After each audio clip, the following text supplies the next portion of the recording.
Good afternoon, ladies and gentlemen. It is Thursday. Get this all set up here. There we go. Thursday, September the 29th, 2022. It's another Technical podcast. Glad you could join us here today. If you're joining us here live, welcome. If you're joining us later on YouTube or the RSS feeds, thank you for tuning in for another week, and hopefully you're traveling to work not in a hurricane, which seems to just be, I don't know, there's not many places left that I know of that isn't getting hit by some form of hurricane right now. They're just everywhere. The whole eastern seaboard just getting destroyed by hurricanes. So hopefully you guys are safe out there in the midst of all this crazy. Got another great show lined up for you as always. But before we start, the most important question of the week. Mr. Black, how was your week? Week is fine. Today's fucking dog shit. I'm so salty right now. I'm just upstairs fucking around with this dishwasher. I bought a new dishwasher, and anything and everything that could possibly go wrong has been going wrong. And now my water isn't working right in the whole house, and it's just, The whole house? I'm just fucking over it, man. I'm just over it. The whole house? Well, you clearly turned off the water main before doing the dishwasher, and now it's just not returning anywhere. I had to turn off the breakers so that I wouldn't fry yourself. myself. Yeah. And it's all hooked. Anyway, I don't even want to go through it all because I'm just gonna fucking rant and ramble. Okay. I'll fix it, but I'm fucking salty right now. Let's put it that way. That's fair. So that's pretty much how my day is going. All that for a dishwasher. Fuck me, dude. What a pain in the ass. Anyway. Home ownership, am I right? That's the way it goes. So other than that, your week was okay? Well, I mean, my week was about the same. Just mostly continuing to paint at the house, and speaking of appliances, the third oven or whatever that we're receiving now. We got the robo call today. It was like, it's going to be delivered, it didn't tell us how much, the hours. It just said, yeah, you're getting it sometime in the next couple of days. And then like 30 minutes later, I get another robo call. Your appliance is not did not make it to the depot, and so will not be delivered on the scheduled date, and so you will be contacted to reschedule a date. So I'm assuming that the hurricane might have fucked that up, but my only assumption then would be that they waited until literally the last 48 hours before delivering this bitch to send it to the depot in the first place after it's been a month. So either way, the basement remains ovenless as we continue on for like the third fucking straight month just to get a damn oven that's not beat to shit. I swear to God, if this next one's beat to shit, I don't know what I'm gonna do. I'm gonna tell my first tenants that they're cooking their shit in a microwave. It's gonna fucking happen. Other than that, though, yeah, just continuing to paint, and we are now ready to basically. Yep. We're ready now to basically get to the ceiling paint. We finished all of the priming and first coats on all the woodwork, all the baseboards and all the door frames and all that nonsense. There was a lot of it in the house because it was, the house is 35 years old, and back then the style was either bare wood or just urethane, and all of our stuff was basically urethane. And so it was a lot of sanding and prepping and painting, and it takes a lot of coats because urethane will bleed, and so will the wood. This wood specifically seems to like to bleed through paint. So anyway, getting there. We got the ceiling to go next, and then go from there. But things are looking good there. Slowed down a bit by being away for those family things, as I've explained last week, and we've got that. My other grandmother is this weekend now, because it was moved during due to the hurricane. So we'll figure that out, and this weekend, and then we'll have kind of a back to a regular scheduled meme to try and get to the end of the house building journey. We've got a couple of like scheduled things for the backyard. You know, the guy come in to haul stuff out of the backyard and put some fill in and whatnot, so we can do that and try and prep. But you know, we're coming up on the wire. You know, we've got really here. You're lucky if you make it all the way halfway into November before snow. It's going to be a while. Quick question coming in from Plurp, said, when was the last time you guys saw each other in real life? Because I have a feeling it's been a hot minute. Oh yeah, it would have been just before the pandemic. Or not long after it started, because I think we still got together in early 2020. And then once things really started to kick up, and everyone was being particularly cautious. It's been since then. It's been a couple years. Not that anything would have changed otherwise. Our lives are pretty static in the grand scheme of things. I don't know where Jeff went. Hopefully his house isn't flooding right now from all the water not working to suddenly working all at the same time. But he has not returned to his desk as of yet, and so I will simply push on and talk about the stuff that he doesn't care about while he's gone. So let's talk about some gaming news, and by that I mean some tech news. We'll do that first. The stuff that he definitely doesn't care about. First up for the tech news, we all talked about it last week. NVIDIA releasing their incredibly expensive 4000 series graphics cards. Well, AMD, in response, they don't have their GPUs ready to go up to toe to toe with the 4000 series just yet. They are forthcoming, and we know they are coming. However, they are knocking down the MSRP on current models. Their 6000 series line, AMD's GPUs, which were already price to performance really strong versus NVIDIA. And so now they're even cheaper, and NVIDIA is probably trying to figure out how they can meet them at that market. Maybe they will also drop theirs. We literally just talked about this because last week Jeff's question was, why don't, one of the questions were, why don't people just buy older graphics cards? And the answer was, well, because normally they stop producing them and they never drop the price. They leave the price the same the whole way through until the cards are no longer produced, and then they're gone. And so this is a relatively rare occurrence that AMD would come out and drop their MSRP on their existing cards in lieu of NVIDIA coming out and dropping their $6,000 fucking graphics card extravaganza.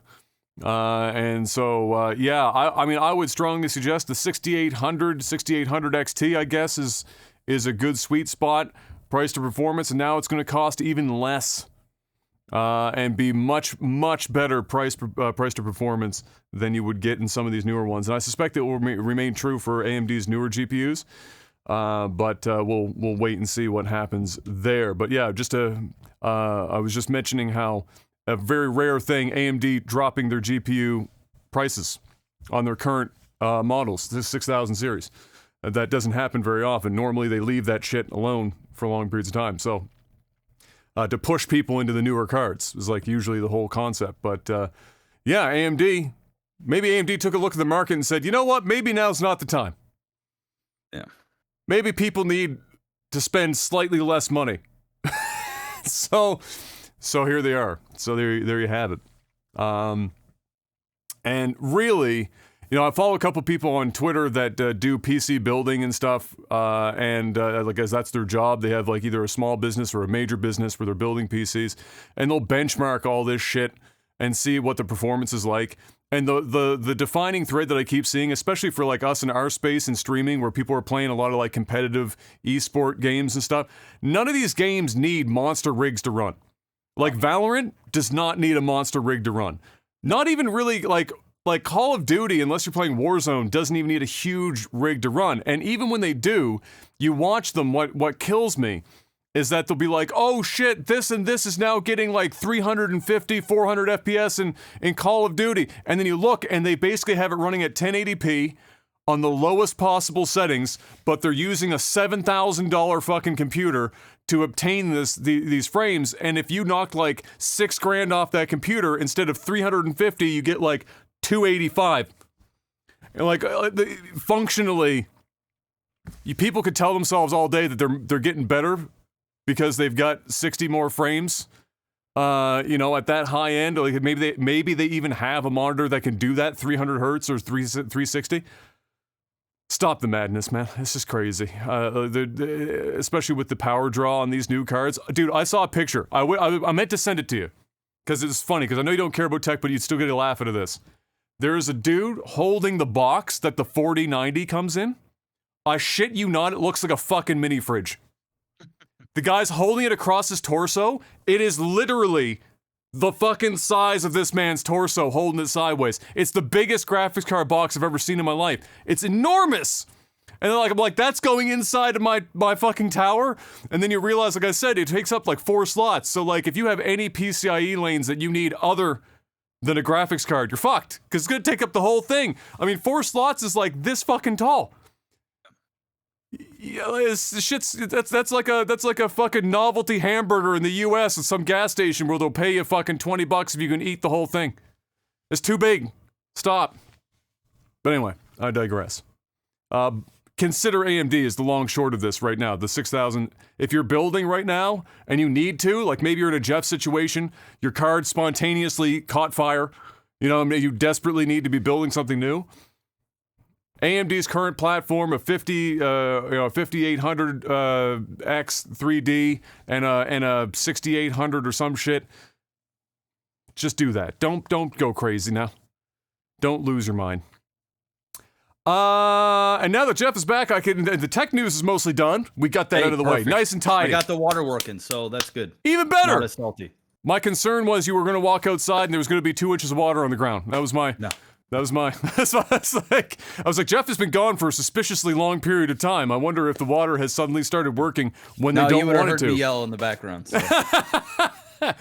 Okay, there is another piece of tech news, but I think you won't mind talking about this one. We did call it. We talked about it earlier. Just announced today, Google said, hey guys, Stadia, surprise! We're closing that bitch down. And it's gone. Gone. Yeah. Not only is it gone, but it's gone January 18th of 2023. I think we called that too. Like because they made the fall announcement, and I think we said in the podcast it's like inside of like 3-4 months, gone. And there it is. It's gone. The surprise in this is not that they're shutting Stadia down. Everyone knew that bitch was getting shut down. If you didn't think it was getting shut down, whew, you got some faith. You got more faith than I do. However, the surprise is they're refunding fucking like everything, bro. They're refunding the hardware. They're refunding the software purchased on Stadia's platform, including add-ons. So basically anything in that ecosystem that people bought into, all getting refunded in some way, shape, or form. So they spent years building this shit up, launching this shit out, pushing all this stuff to market, and now they're going to spend the time and money to refund it all on the backside of this. And they're like, their little message was like, oh, well, we got some good stuff. The tech is applicable in other markets that we're interested in, and so we'll shift it into that. And I'm sure they will. But holy shit, Google has been known to take some L's. This might be the biggest L I've seen them take. I don't know of a bigger L that Google has fucking held than Google Stadia. They still called it in their memo, they how'd they word it? Like it's beyond gaming. It's like this bigger than gaming. Stadia is just as bigger. Nah, bro. It's not. Stadia's dead. Stadia's dead now. Super dead. Super fucking dead now. I would love to know how much money, if anyone ever gets their hands on the dollar amounts, how much money this is going to cost them to pay everyone back. Well, good news is there's probably not a lot of people that own Stadia. So it's like 7 customers that they have to chase down. I mean, I'm sure it's not a small dollar amount, but it's probably like it's not. It's probably. Do you think? Okay, what's the? Do you think it's under 50,000 people? Oh, for sure. Well, there might be 50,000 people out there. Do we know? Can't Do be they too have much that more than number? that. Do they I don't have know. that number out there? I'm Probably. kind of interested. Do they have a Stadia subscriber count? 220,000 total active Stadia users. But like, how many of them are like, kind of given a Stadia for free? Which they did give of a cut, like some of quite a them bit of out, them. and then they were like packaging them with stuff and whatnot, Yeah. and so yeah, I don't know, but it's less than what we do know is that it's probably less than 250,000, so 250,000 or less. Of those people, how many of them actually have their hands on hardware, things like that? How many of them bought software through the platform? So I mean, it's one of my probably not neighbors going to has be it, so I'll have to text him true. and say like, Shit. I'll have to text him and let him know that Stadia closed down and you're gonna get a full refund. I forgot you mentioned that when we last talked about Stadia, that one of your neighbors has I'm gonna has message it. him right now. Like, sorry to break it to you, but Stadia's going bye-bye in January. Time to buy that Xbox Series X and get on that Game Pass hype. Basically the same thing. Yeah, it's not a big surprise, but that was surprising. However, developing stories, and I didn't add it to talk about it really in depth on the podcast because it's so fresh. But there is already some whisperings, and I'll be interested if Bloomberg or any other major publications do get their hands on one of these stories and dive into it and find out more.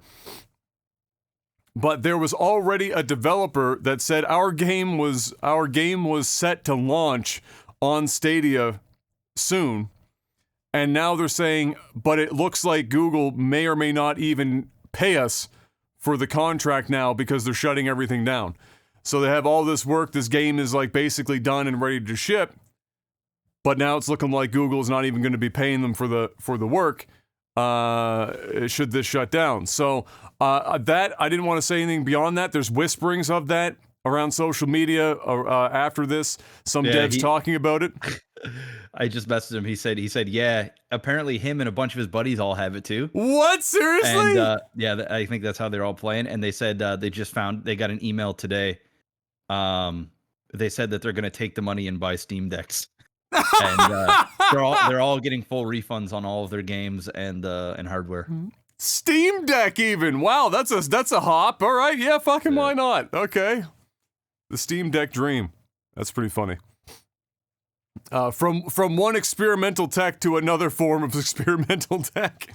Except this one definitely totally works.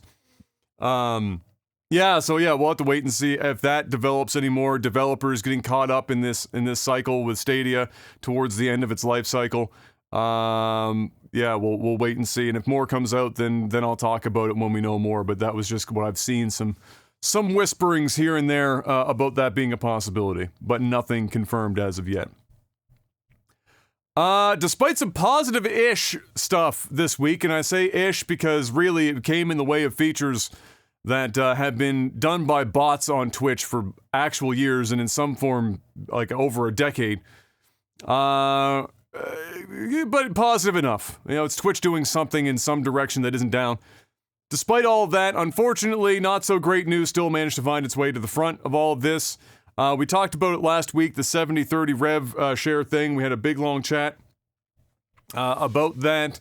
And the positives, the negatives, the ramifications, and otherwise of going in such a direction. And the same day, apparently, that was announced, that they announced the new revenue share system. Senior Vice President of Global Creators, Constance Knight, announced that she would be embarking on a new adventure and leaving Twitch, as reported by Bloomberg. So the same day that went out, she said, "Bye-bye now, I'm gone." I suspect by the sounds of that then, one of two things happened. She was in direct opposition of this program leading up to its release, and then as soon as they greenlit it, she put in her time and said, all right, when this launches, I'm out. I mean, that's the only thing I can think of. Because it did not happen the same day. Like, it's written as if she woke up, they launched it, and she said, "Fuck that shit, I'm out of here." But that didn't happen that way. It was probably she was in opposition of it leading up to this, and then they went ahead with it anyway, and she said, "Nah, I'm good," and left. And the reason why I mentioned that as well is that Bloomberg, having done this article, and this is the same lady, editor, oh my gosh, I can't remember her name right now off the top of my head, but you'll see it if you look up the article. They're the same ones that have done several other and recently Twitch-related things that have all been very well written. They've got their sources inside of Twitch clearly, and those same sources told Bloomberg that in relation to this departure, that they mentioned that her boss, which is her direct boss, there's only one person hired, that's the president of Twitch, who is Dan Clancy, is out of touch with creators and entirely profit-focused, is what their sources are saying inside, which no shit. Sounds pretty accurate to me. Yeah. Not that I mean, we all knew this already, but now you get the confirmation from the inside and you're like, okay, well, now we got that shit locked up, for sure. Not shocking, to say the least, to hear something like that. But there you have it. So yeah, she left. So I suspect it does look like she probably, didn't agree with this move. But Dan Clancy said, "Fuck you. It's my company. We're doing it my way." And by my way, I mean, if I don't, Jeff Bezos is going to cut my nuts off. And so I have to. I have no choice. And also in the midst of all this, I mean, it was just kind of an unfortunate week. So that happened, but also we found out that that because of some I guess data or network usage policies in South Korea, Twitch is going to have to cap all streams that are going into and coming out of the networks in South Korea to be capped at 720p, and of course a lower bit rate to go along with that to reduce the amount of money that they are spending for their data usage on the South Korean infrastructure. Now I suspect, as did Panic as well. We were having a brief talk about this on Twitter earlier, and I agree. I suspect that everyone that operates in there, that is a streaming service of any kind, clearly they're up against the same regulations and costs. So everyone is staring down the barrel of this. It's just, who do they decide to just leave it and just eat it, or do they change something and go about their day? For Twitch, who is one of the smaller ones on this totem pole. YouTube can probably weather that shit. Netflix can probably weather that shit a bit better. Things of that nature. But Twitch, maybe not so much. It's just unfortunate because the way I described it on Twitter is I said, oh, well, shit, unfortunately that means that Twitch's PR team just lost a game of chicken. Who's going to be the one to announce that they're doing this first? Because if you do it first, you're going to catch a lot of heat. If you do it afterwards, it'll be a little less of a burn because there will be precedent for it having been the case. But if you're the first and only one doing it, and Twitch in the middle of all this other shit going on, lots of users out of South Korea were already like, are you fucking kidding me? The Twitch is already on the lower end of the quality spectrum for live streaming services in terms of bitrate allowed and resolutions and things of that nature. Now you're gonna cap me at 720p at 2500. I don't think the Korean side is very big on Twitch though, is it? Well, it's big enough that Twitch is doing something about it. Because if it wasn't big, then they probably wouldn't be doing this because it wouldn't be hemorrhaging money at a rate that they would be, particularly concerned about it. But it's not that clearly it's not South Korea is the same size of market as the U.S., obviously. But it has to be big enough that it's a blip on their radar that they are reducing their costs there. And it all lines up with our last statement there. Mr. Dan Clancy, We got that profit-driven mindset, baby. We're gonna fucking skin this bitch 16 ways from Sunday. We're gonna make sure that it is lean, mean, from top to bottom. Lean, mean, bottom line machine, baby. We're gonna have that shit running on fucking air by the time it's all said and done. Don't need nothing but good old-fashioned oxygen to make the engine fucking run.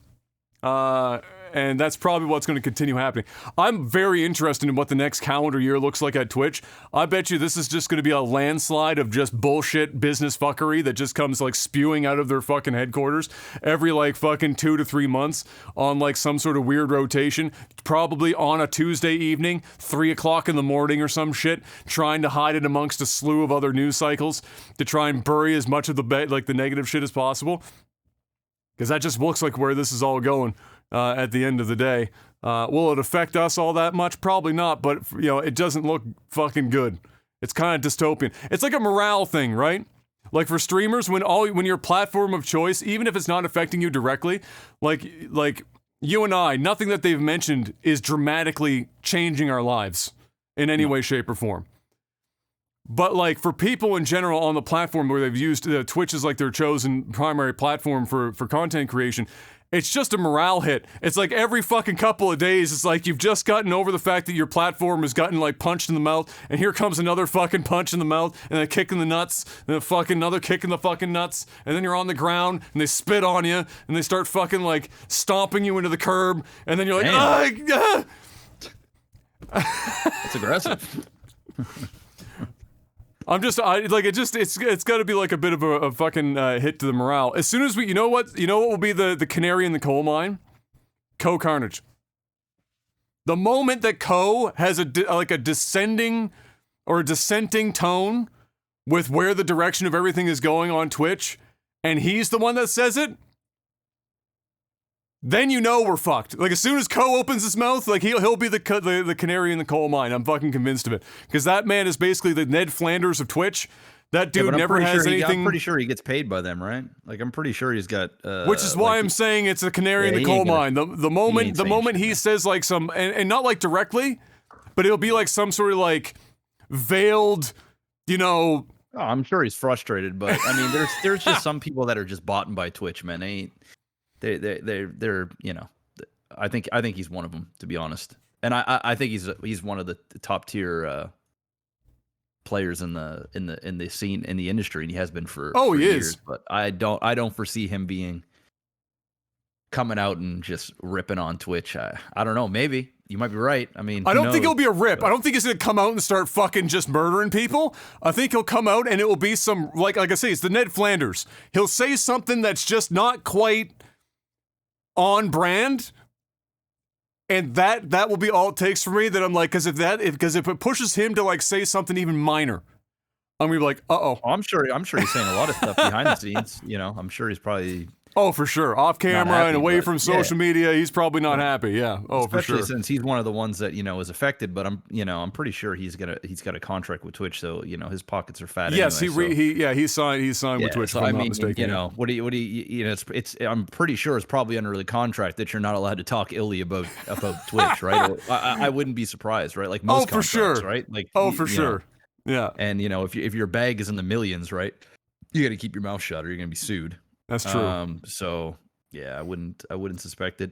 I do tell you, somebody in my stream asked me a couple days ago, it might have been yesterday, but they're like, "Hey man, you going to TwitchCon?" I'm like, "Bro, TwitchCon is the last place that I want to be right now." I'm gonna tell you that right now, because if you think that I want to go there and celebrate Twitch with a bunch of elitist wannabe celebrities where all they do is gossip and talk shit about each other, you got another thing coming. Catch COVID for the second time. I don't give a fuck. Dude, I don't give a shit. COVID's dead to me. I don't give a fuck. I live my life now. I mean, if I get COVID, I get COVID. I don't give a shit. But does it make it any more tempting to go to TwitchCon and being like you already get the convention flu? Well, the fact that you got to wear a mask there is another reason why I'm not going. I just don't want to be. I just don't I'm just over it. I'm just over all the stupid bullshit, fucking dumb shit. Like, I'm just staying the fuck home. As what's his face would say, stay the blazes home. Oh God! Oh, our old premier, stay the blazes home. Stay the blazing home. I'm staying the blazing home because if I got nothing, I mean, I would have loved to have gone and met some of my peers in role play and and how many of them are going? Are very many people in the roleplay community attending? I mean, a lot of them live in the States, right? So I'm sure there'll be a bunch of people that'll go there, but I don't know, man. The Twitch culture in general, like, I don't know. I just think it's the older I get, the more I just don't care. There's just so much drama, just so many elitists, so much. Dude, the drama seems to be getting worse. Am I crazy? Because the drama was kind of like bad back in the day. It's the thing that gets views, man. People are just farming views. That's all it is, man. They leaking everybody's DMs and fucking trying to out everybody as this and canceling everybody. It's like, I just don't want to be in that atmosphere. I just stay clear away from that shit. So the answer to the question of the person in my chat, no. I won't be going to TwitchCon. Hell to the motherfucking no. There's nothing about it that seems appealing. I don't feel like going to a convention with thousands of people. I don't feel like wearing a mask for 8 hours a day. I know that there's gonna be some people. Oh, just a mask. I know. But I don't feel like a mask for 8 hours. Like, there's a difference between wearing a mask to go to the grocery store for 45 totally minutes, scenario. Yes. and 8 straight hours. I mean, no. You talk to Em. She's a nurse. She wears a mask for 12 hours a day. It's not fun. Nobody enjoys it. No. The answer is it's a hard pass. It's a hard no. If there was if there was some positivity going on, and there was something to look forward to, I could get over the mask thing. I could get over it and just fucking suck it up. But you add all that other bullshit, and then you put a little bow on the top. You got to wear a mask for 3 days. Nah, I'm good, man. I don't feel like. It's not community driven anymore either, right? No, like it's bro, kind of like there's a corporate Twitch thing, and then there's just like you're just going to like I don't even know what you go for at this point, because all these people that you're mentioning, they already see each other and spend time with each other on the regular. So there's not that many people going for that purpose. I think a lot of it is just big ego strokes. A lot of it is like some people, I mean, you can make the argument. I think some people are still looking for, still looking for some networking. Yeah, I get it. It's not all fucking, I know I'm being very like, cynical, facetious, but like, I don't know. I think as a fan, it might be a fun place to go. Yeah. As a content creator, I'm not sure. Unless I got a role there, I got a job, like I can work, shit's being paid for. But to like spend $5,000 to go to TwitchCon and take basically a week off just to be around a bunch of people that you don't really want to be around outside of a few that you'd look forward to seeing, no, that ain't it. It's a little tough sell. It's a hard sell for me. It's a little tough sell. It was a tough sell for me back in the day when they first started doing the first couple of TwitchCons, which were much more community driven convention-y type stuff. Yeah, you went to the early ones. Like yeah. I was more interested in that. I didn't end up going because I just wasn't like there wasn't many people there that I was going to directly see because I don't collaborate or anything like that. But it was at least enticing back then. Now it's just like, huh? No, man, it's just it's just this commercially driven fake. I don't even know. And then you see all this shit about the parties and after parties. Dude, we're going to come home. There's going to be a bunch of shit about like, oh, this person did that to this person. Oh, this person was in a hotel room with that person. Oh, it's the same shit. It's like, it's the same shit. It's like when I was 16, 17 years old. I used to go get hammered with my boys and gals on an island, and there'd just be some high school fuckery that would go on and some drama and shit. It's basically that, but with a bunch of fucking mid-20s, mid-30-year-olds that got a bunch of money and think they're more important to the world than what they actually are. And it's just like, nah, bro, that ain't it. That ain't it. Not for me. It's true. I digress.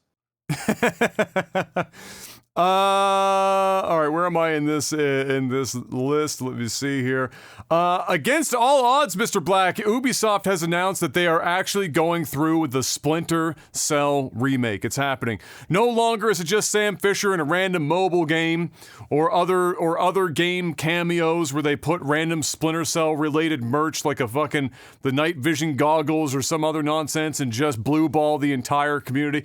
They're finally going through with it, which is great news for the most part. The only concerning bits is how they described how this remake is going to go. And I only say concerning because usually when companies start using this kind of language, it can mean that they're taking something that should be straightforward, like, just remaking the fucking game, and then just completely fucking sending it into a different direction that you might as well have just made a new game at that point, because it's barely representative of the original. So they did come out when they mentioned that they're actually going to go through with this bad boy, and said that where are my quotes here? That they're going to update the story of Splinter Cell for a modern day audience. I don't know what that means, and this is another quote here. They want to keep the spirit and themes of the original game while exploring our characters and the world to make them more authentic and believable. Sure. Whatever any of that fucking means, and it's from Ubisoft, which scares me all the more. I'm still kind of excited because I've been waiting for a Splinter Cell remake or a new game in Splinter Cell for a long time. So I'll take it, but I'm cautious. When you start saying shit like that, Ubisoft, you're scaring me. Just don't, this is a softball. You literally just remake that shit. Don't fuck it up. At worst case scenario. And this is the template. You're blessed. Resident Evil 2 is the template for remakes. Those are your bounds. How much can we change the story? How much can we change the characters? How much can we change the gameplay? Resident Evil 2. That's your template. That is your bounds. You color inside those lines. Don't start doing some other wackadoodle Ubisoft shit, please. For the love of God. I just need you to get this one right, because I don't care about Assassin's Creed. You got 5 of those coming. But I do care a little bit about Splinter Cell, so just for me, please, God, just keep it simple, stupid. The elite hacker man, Mr. Black. The elite hacker man known as 4chan. No, it's not 4chan this time. Just a 17-year-old kid in England. Turns out, allegedly, it's the 17-year-old kid in England who did the Uber hack and the Rockstar hack, and he was apprehended in England in the last week, brought into custody. I don't have any more information on that beyond that at the moment. I just find it amusing that a 17-year-old was able to do this to 2 monstrous companies, which tells you one of 2 things. A, dude's a fucking savant. Actual elite hacker man. Or B, employees using really shitty passwords again. I'll let you decide which one's more likely. Well, he's 17, so he's unlikely to get fucked. So, get fucked. You know what? The discourse online was, I hope, some people were saying, I hope that this doesn't ruin this kid's career or life. Clearly he's pretty good at it. Maybe we should get him a job. And I was just like, man, where's the age where that stops? Like, if the kid was like, if he was 18, 19, like, is that different from 17? Or if he's 20? Is that like 20 now he's an adult, I guess, a full-fledged adult? I mean, 18 you're technically an adult, so he's still a juvenile. So he's right there. We got to protect somebody that not only hacked 2 massive companies, but extorted the latter for money because of the information they took. Does that sound like something where the kid is sitting at home going, oopsie, I accidentally hacked me a Rockstar? No, he knew exactly what he was doing. So you try that motherfucker like an adult, you bury that bitch as deep into the fucking system as you can get as you would an adult. Because I can tell you, it's 17, 18, 19, 20, 21, 22, 23, 24, 47, don't matter. The moment you extort somebody on it, like if he took the info and he said, hey guys, as it turns out, I got in, I have all this shit, I'm not doing anything with it. I just let you know that I have it because you had a security breach. I was able to get in. I want to turn all this shit over to you. Give that motherfucker a job. Yes. He didn't do anything so illegally horrible at that point other than expose a clearly catastrophic fucking hole in their security. But when you do it and then you go, social media post, hey, Rockstar, I'm surprised this gains so much traction. I'm willing to talk to you about getting paid so that I can take this shit off the internet. No. To the jail cell. Away. Fuck him. He ain't doing no jail time, bro. He ain't doing It's so fucking stupid. It's crazy. It's crazy to me how much like wiggle room we give these would-be kids at 17. Imagine 17, the shit that you do, and you go home, your parents find out, whoop your ass. Because it's stupid. And even though you're a kid, they know that you know better than that. But you did it anyway because you're a fucking asshole. It's not because you're 17. No scientist sitting at home like, you're 17 in high school. You had, we're millennials, so I'll go back in the day here. You had 3 cans of Fax and accidentally drank fucking 12 fucking tubes of Rev, and then you felt up a girl sexually assaulted her. Well, you're 17, so you have your brain hasn't developed yet. The part of your brain that tells you to not be an asshole hasn't developed yet. And so we're going to let you off the hook on that one. No. My son's 17, get drunk at a party, start feeling up a girl when she doesn't want it. I find out about that shit. I'm going to whoop his ass into the earth. Put the fear of God in him. That's not being youthful, it's being an asshole. And I didn't raise you that way. Get it right, dumbass. The fuck kind of soft culture we got going on right now is insane. Beyond the elite hacker, man, it appears, Mr. Black, not only is Ubisoft going in with that Splinter Cell remake, but there's more in the world of games that I've been wanting to have happening. It appears another PT-like playable trailer/demo is coming, as Silent Hill, this is the name of it, Silent Hill The Short Message, has received a rating in South Korea. Which tells you that it's been reviewed now and is likely very close to being released. And it sounds like, given the name of it, it's not a full game, clearly. Sounds like another one of these playable demos similar to PT. And so, hopefully... Now, this I've even got lower expectations, because Konami, I mean, my expectations are, whew! They were low before, but now they are scraping the bottom, but because of Silent Hill, I have to believe. I have to. We're going to see how this all pans out. I don't think it's going to pan out well, but I have to believe. I got to put that faith. It's like the people that put faith in Stadia, Mr. Black.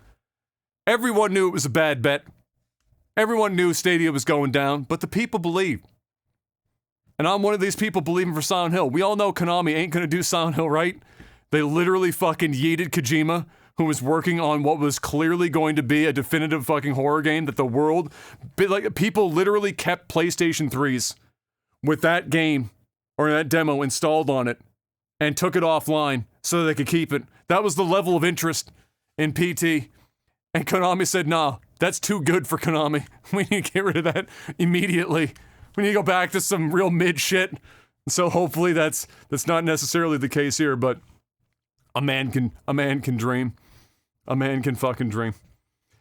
And if you weren't already strapped in several times from that news, let me tell you, Jeff, and this is going to get you real excited. E3 is coming back in 2023. Very exciting stuff. They kept their same time slot as usual, June 13th through 16th. It's going to be business side and then a public event, 2 days. And then, of course, we're going to have lots of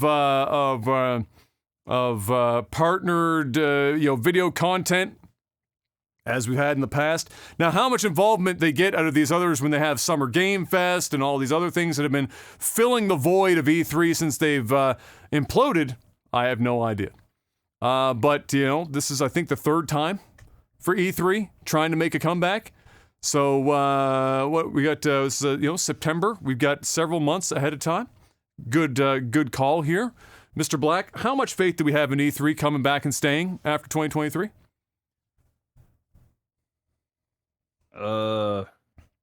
And staying like on a long-term? scale of 1 to 10, 1 being there's no chance that it's staying around after 2023, and 10 being, yeah, these motherfuckers are going to make it happen. Where are you feeling on this line of is it likely to stay after you know all these other things that have filled the void since its absence? I give it a 3. I like your style. I was gonna say 3 myself.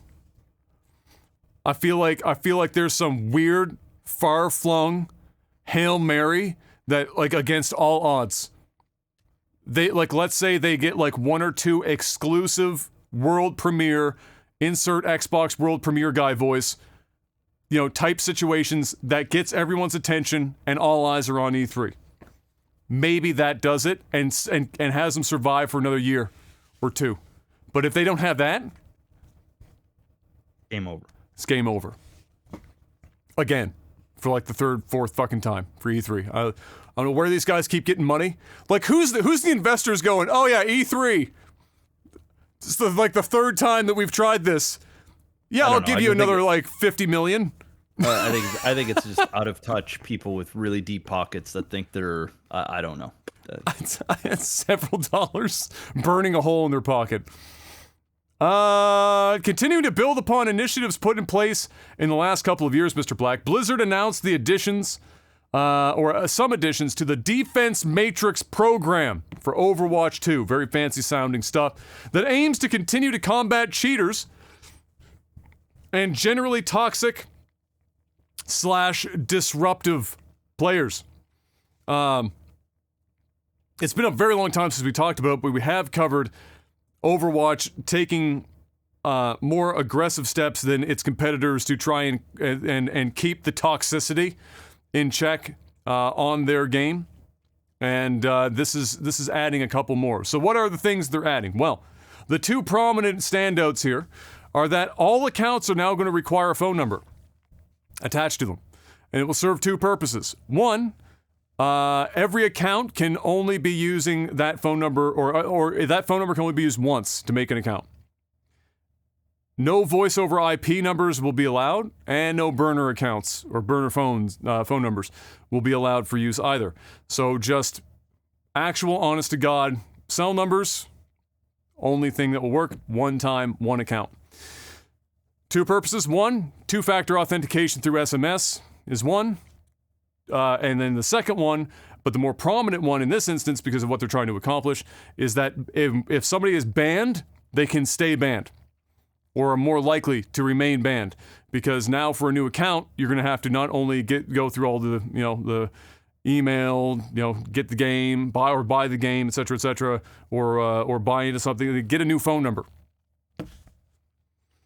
And how many people are going to love Overwatch 2 so fucking hard and cheating in Overwatch 2 that they're going to get another fucking phone number every time they get caught cheating? Probably not a long list. I mean, the list of people playing Overwatch 2 is already not that long, but the list of cheaters looking to sign up for a new phone number every time shit goes tits up, real short. Real short. So that's number 1. Number 2 is that they're also putting in a thing that you have to sign off on, a little agreement.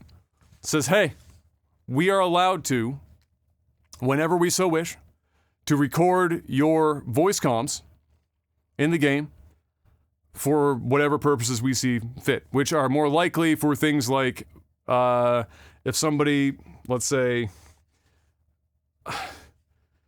a bunch of people in one game say somebody was being they were being verbally abusive, etc., etc., etc. I suspect then they pull the audio and confirm whether or not that happens. That's assuming you're using in-game chat. Not an insignificant number of people, use in-game chat. Lots of people do. So those are the 2 main things. They're trying to shore those fronts up. Obviously, the number 1 concern people had right now, other than recording their voices, which I don't personally give a fuck, who the fuck cares, is the phone number thing. Is if somebody gets banned and it's a false positive, now you're super fucked because your account's tied to that phone number, and now it's basically you versus Blizzard's support team, who is going to be the one that gives way for that account, right? That's the major concern. But I think the real major concern, Mr. Black, for Overwatch 2 is how many people are going to play it. And not many. That's the major concern for Might be a Overwatch 2. bunch for the first month, and then. Do you foresee even 2 weeks worth of Twitch uptick on Overwatch 2 when it launches? Do you think they're going to pay a couple of people to get in on it? Oh yeah, they'll pay some people for sure. I think there'll be I think there'll be a month. Wow, you're giving it a solid 4 weeks. I give it 4 weeks. Wow. I give it 2 to 3 weeks of solid uptick, and then a week of drop off, and then next Bye-bye? game comes out or whatever. Fuck, everybody's gone. Fuck this game. You heard it here first. Well, it won't be much longer. We'll have to see how it all pans out. Now where am I at? Following a report we talked about a while ago now, Stephen Totilo has published the story of Mackenzie Clifton, who was the veteran Nintendo game tester that was reprimanded. We talked about this loosely a couple months ago. Reprimanded and then later fired after asking leadership about unionization, which was on the back of other video game testers, obviously in the West, that had successfully unionized. And so he was just asking superiors about the unionization process for Nintendo, and following that, he was reprimanded and then 2 weeks later fired. Nintendo came out and said officially to him, he said, why was I fired? I've been here forever.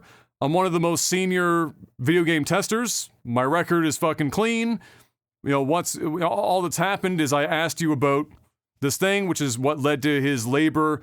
I think he submitted a labor dispute to their board over there after this happened. And Nintendo said, "Nah, fam, you got it all wrong. It wasn't because you asked us about unionization. It was because of a tweet you made that broke your non-disclosure agreement about the game that you were testing." He said, "What? Can you point me to the tweet in question?" And Nintendo said, "Yeah, sure." They sent him a message of the tweet, and here is the tweet specifically. It says, "In today's build, someone somewhere must have deleted every other texture in the game because everything is now red, just like pure red. It's very silly." End quote. That was the tweet that evidently Nintendo wants us to believe he broke NDA on by saying that evidently some textures were fucked and everything was red. That was enough to apparently give away what game this was. I don't know how anyone could misconstrue how any of that could possibly be the case. That's the biggest stretch in the fucking world. So really it comes down to one of two things for this story. Nintendo is either A, union busting, which 150,000% is union busting, or B, they want us to believe that their HR is so fucking soft that they thought that this tweet for a veteran fucking guy that's been around forever was enough to fire him. Nobody could have guessed what game he's talking about. Nah, are you serious? This was. There's somebody talking about a union. We got to get that. We got to get He's a long-term worker. He's got influence. Yeah. Quick. Scan all social media now. Find something. Anything. And somebody said, "You know what? There was a tweet where he mentioned red blocks." That'll do. Close Fired. enough. Fired. That's what happened, bro. It had nothing to do with anything else. They want to shut him down, and they did. Holy shit, dude. Got him on a technicality. That is like, man, can you imagine going into court and showing that to the court? I would love to hear, because what would have to happen is if it did ever went to court, I mean, I can't imagine it would, but like, assuming it did, the Nintendo representative, so the judge would then ask, so the judge would be like, "Okay, so yes, I've seen the tweet now. Now I need you to describe to me how this broke NDA or how this would have harmed the product as you're saying it would." I just want to hear how they'd spin it. I need to hear the incredible fucking PR spin that they would have put on the explanation for how saying that textures were replaced basically, or like everything just looked red somehow, some way. I'd love to hear it. Be like, "Well, Mario's hat is red, and at the time he was playing a Mario game." Like, "Oh, sold. Oh, well, fuck him."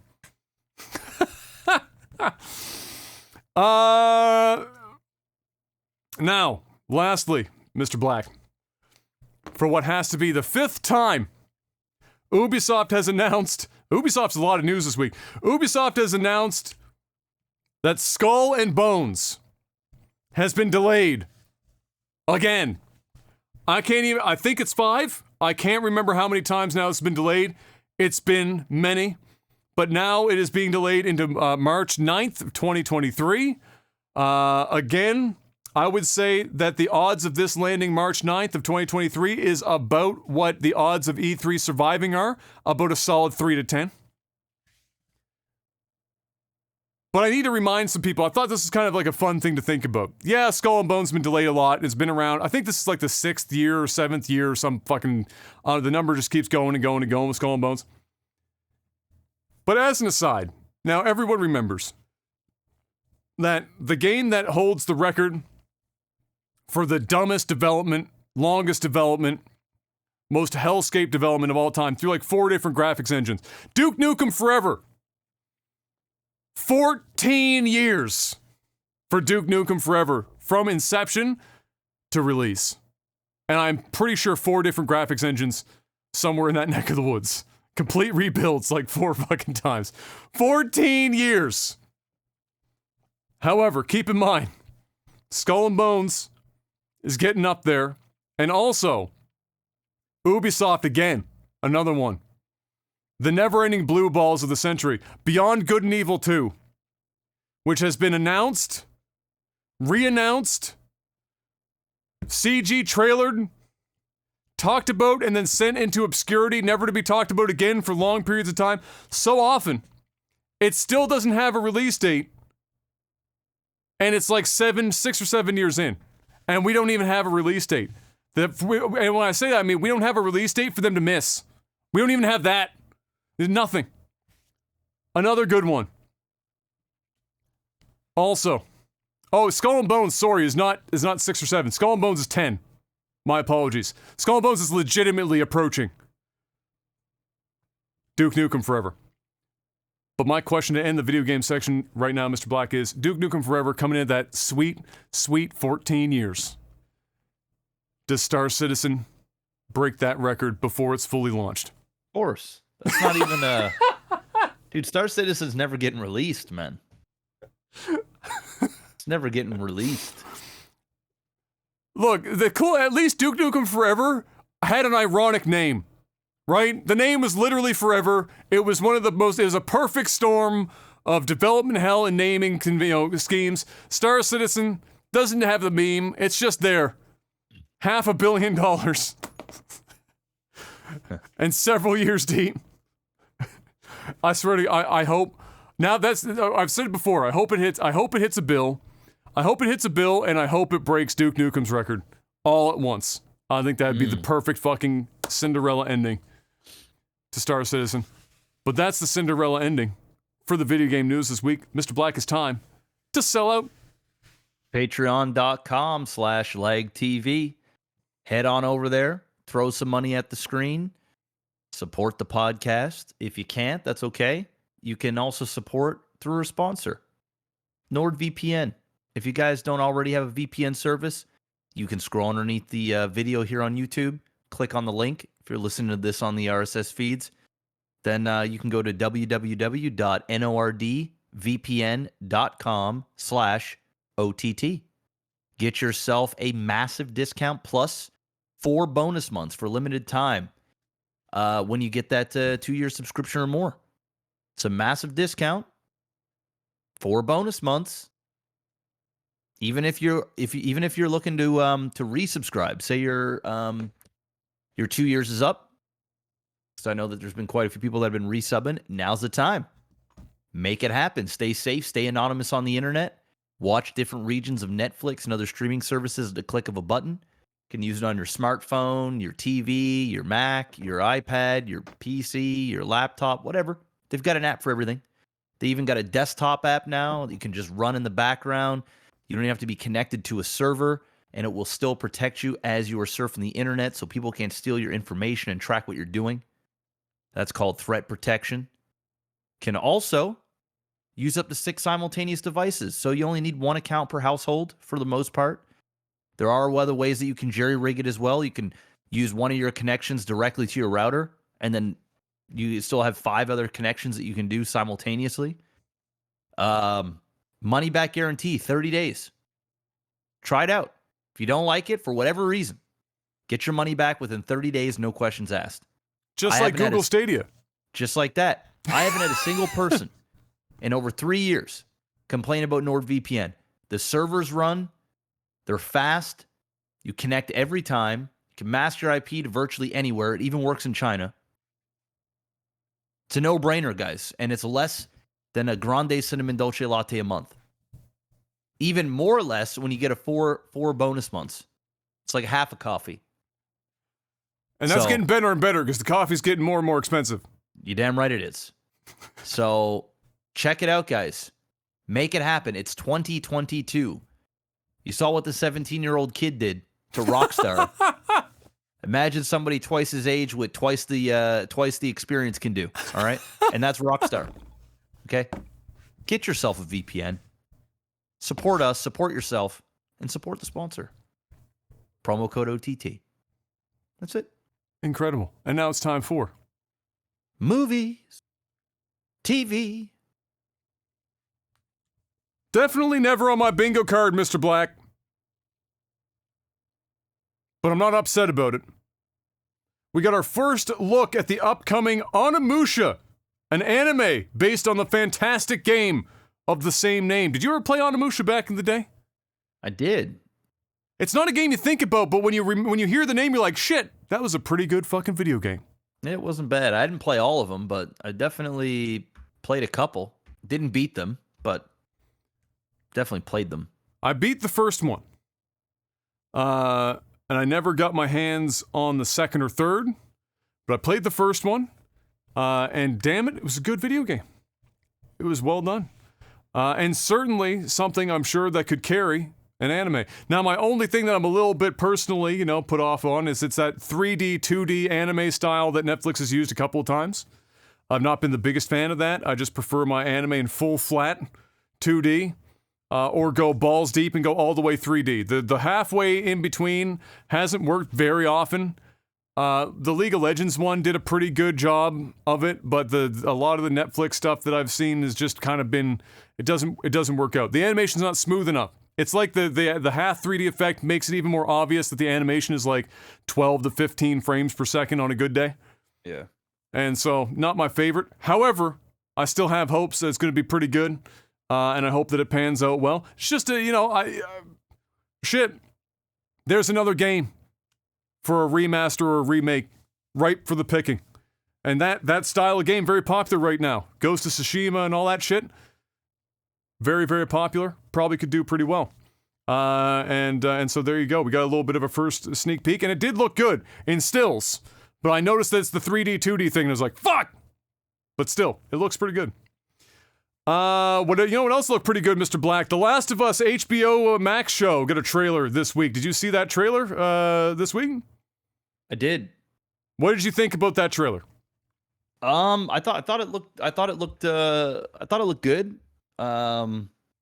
You sound like you had some reservations about it, though. It didn't blow your tits off. It didn't blow me away. I mean, it really did look like the video game, in terms of like, especially like the opening of the video game, in the first Last of Us. The aesthetics were good.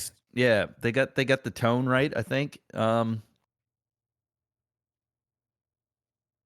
Yeah, I'm not sure. The little girl, I'm not sure. Yeah, I'm not really seeing what's her name? Is it Ellie? Ellie. Yeah. I'm not really seeing Ellie there, personally. Do you see, does Pedro sell you? Because Pedro doesn't necessarily immediately look like, what's his name? Yeah, I love Pedro Pascal, so I'm gonna assume he's gonna do an amazing job. Oh, he's good. Yeah, I'm sure. Yeah.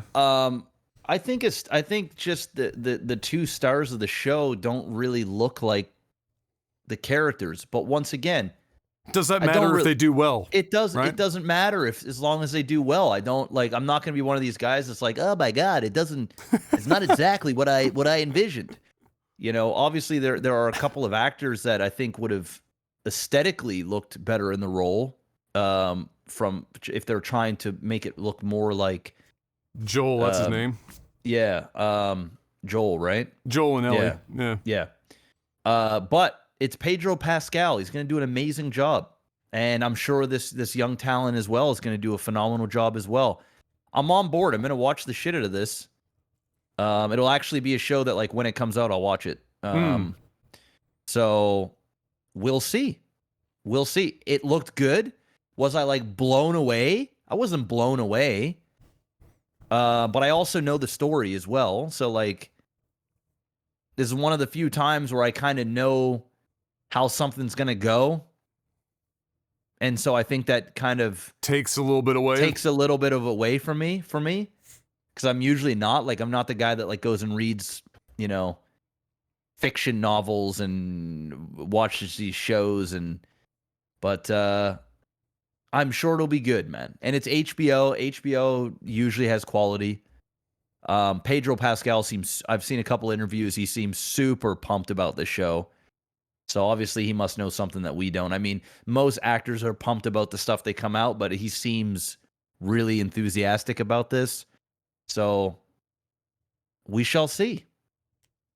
Yeah, I'm like an 8 out of 10. Yeah, I mean, I'm around that as well. I was never a big fan of the games, but they were games for me, as I have in my notes here. They were games for me that I knew immediately upon playing them. I would rather watch this as a movie or a television show than play it as a video game, because I know in here is probably some real good shit. Probably some real good writing, real good character work, but the game that it's taking part in, I just don't have any interest in. And so for me, this is a great opportunity. I'm years out of the fucking loop as to, the entirety of this saga. And so for me as well, like you said, I don't give a shit if they look like their characters. If they crush it, they crush it. And we all know Pedro's going to crush it. I don't think the man is capable of doing anything horrible. And when he's passionate about something, and like you mentioned in the interviews, it's going to be good. I mean, look what he did with the fucking Unbearable Weight of Massive Talent. The man was excited to do that, and you would have thought that would have been a dumpster fire, and he absolutely made the movie that much better, right? And it was a silly, stupid, over-the-top movie, and I think this movie is even easier for him in the sense that he has clearly displayed a knack for being a very good dramatic actor, and so I'm excited for that. I feel like I've seen this little girl before in other stuff. Maybe. She looked familiar to me for some reason, but either way, you know what? If there's something that I can... She kind of looks like the chick from Game of Thrones. You know, that young... the young queen who's like the badass that like told all the old men off. It might be her. Let me check. Because that might be her. They're saying in chat it is her. It is her? Okay, that's good. Well, now I'm sold even more. Okay, now I'm even more sold. It didn't even click until you said she reminds me of somebody, and then I'm like, yeah, she kind of reminds me of that crazy Mormont kid that was like a badass. Yeah, Lady Mormont or whatever her name was. She was great. She was fucking awesome in that show. So yeah. Okay, is that 8 and 9 now? Do we just up that to a 9? It's still an 8. Oh, Still okay. an 8. Okay. Still an 8. It's just a harder 8. It's a little harder of an 8 than it was before. It's a hard 8, you know? Okay. All right. So for me, I'm in for that reason. For that reason, I've always wanted to experience it more as a show than a game. And so I'm excited for it for both of them are in Game of reason. Thrones. That's HBO. That's kind of funny. Everything in house, man. Why not? I mean, they're known quantities. They're both clearly good actors. Fucking why not? And so yeah, that's definitely got me a little bit more excited about. I knew her from somewhere. It just didn't how it didn't dawn on me that that's her. But yeah, so there you go. So that looks really promising. I'll definitely be interested in catching that. upon its release, no doubt. Something else I'm definitely going to be excited about seeing as well. They managed to make it happen, Mr. Black. And it took over the fucking internet for like an entire day. That shit was everywhere for an entire day. Deadpool 3 officially announced, and to include Hugh Jackman returning as Wolverine, as was shown in a number of hilarious videos put out by Ryan Reynolds. I don't think Ryan Reynolds has had a miss in a hot minute. Every video that man puts out, I laugh. I can't stop. I don't know. Maybe there will be a day where I get Ryan Reynolds out. I'm not there yet. The man's humor just gets me every time. And the announcement with Hugh Jackman, fuck it, I died. He comes out the back. Hugh just walks across in the background, casually walks upstairs. He's like, hey, Hugh, you want to play Wolverine again? Yeah, sure, Ryan. And that was the entire announcement. I thought it was the fucking greatest thing I'd ever seen. It was genius. It was amazing. And then, of course, they had the follow-up after that where, you're lip reading and all that bullshit. It was just kind of funny. And then the I Will Always Love You got turned into I Will Always Love Hugh. And it's just like, it's Deadpool all over it, but it's really just Ryan Reynolds. Because Deadpool is basically just a slightly turned up Ryan Reynolds. It's kind of all it is. So I'm, coming Hune instead of coming soon. It's all great. So they explain, clearly this is they were like, first of all, Logan happened in 2029, it's not the same thing, this is a little bit of a different thing, it's not the same, it's whatever. And then they thanked what's his name at the end, Kevin Feige, for making it happen. And even the director for Logan came out and was like, I'm fucking stoked. I want to see what crazy bullshit these two come up with. So I'm there for it, man. Deadpool's good shit. Rated R. Wolverine. Is it R or AO? It's gonna be so R. Do you think they'll push it to AO? Like beyond R? Like adult only? Okay. It's gonna be R for sure. Yeah. It's gonna be Wolverine. It's gonna be fucking shit up. Wolverine, and I think it's gonna be like old school Wolverine too, like because they're bringing in the X-Men, right? So I think into the fold. I think he's gonna be the bridge that's gonna like really open up that stuff. So I'm pretty stoked just to see Hugh and Ryan together ride it out. Just they're gonna kill a bunch of shit. They're gonna, there's gonna be a whole bunch of different variants of probably different Wolverines, and it'll be crazy. They'll end up, and they both can heal fast. They're gonna get fucked up. They're gonna.